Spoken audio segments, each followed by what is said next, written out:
Millin here from TeslaTaxi.com.au, just showing you the in-car upgrades here with the Teslas that we rent out for Uber. Under the upgrades menu here within the app, if you are logged in as the owner, you can disable in-car upgrades. So obviously this was turned on so that I could add the premium connectivity just a moment ago, but obviously for rentals we would usually leave that turned off.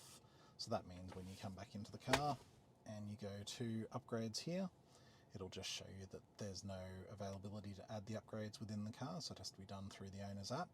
A moment ago I did actually enable this just so we could turn on the premium connectivity, which is about $10 a month, so we sell that to Uber drivers based on 6-month blocks. The advantage of premium connectivity is that it will show you your traffic if you want that turned on through the maps. So now that we've got premium connectivity added in this car, which as I mentioned would be $60 per 6 months if you're renting it for Uber, then you can turn on the satellite view for the maps obviously, or turn on and off the traffic. So if we want to go into the city, for example, it will show up all the red lines and orange lines here for the traffic. If you've got premium connectivity, you can turn it on and off through the screen itself, but obviously you won't get any of this traffic information, which can be very, very useful for Uber driving if you are wanting to drive through the city, especially busier cities, especially peak hour like we've got at the moment, and you can just see instantly where the traffic is actually going to be a problem based on the colours on the map. So it is very handy for Uber drivers to have that premium connectivity turned on for $60 per 6 months. The only other thing I wanted to show you here in this video is to do with the naming of the car. So it is a condition of rental that when you are renting these cars, you leave the car name so that we can identify which car you're in through the app. So as you can see here, this car has the number plate up at the top of the name in square brackets, so it is a requirement that you always leave the number plate of your car up the top in the naming system here.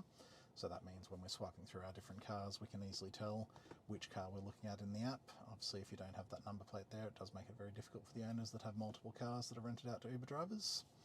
So just when you are setting up that name, all you do is go into the car, you go into software, and just click on the car's name here, and just make sure your number plate is all together with the letters and numbers in uppercase inside the square brackets at the beginning of the description. You can put whatever else you want in the description to customize the car, as long as you leave that number plate information at the beginning. TeslaTaxi.com.au if you'd like to rent one of these cars for private use or for Uber driving. And as I mentioned here, with this premium connectivity, it does give you the traffic visualization or traffic information on the map if you leave that feature turned on, but you can only get that feature if you do have the premium connectivity. Otherwise your maps will basically just look blank like this, so they'll still show up with all the information you need, it just won't show the traffic information unless you have that premium connectivity enabled on your vehicle. Millin from TeslaTaxi.com.au if you'd like more information. Thank you.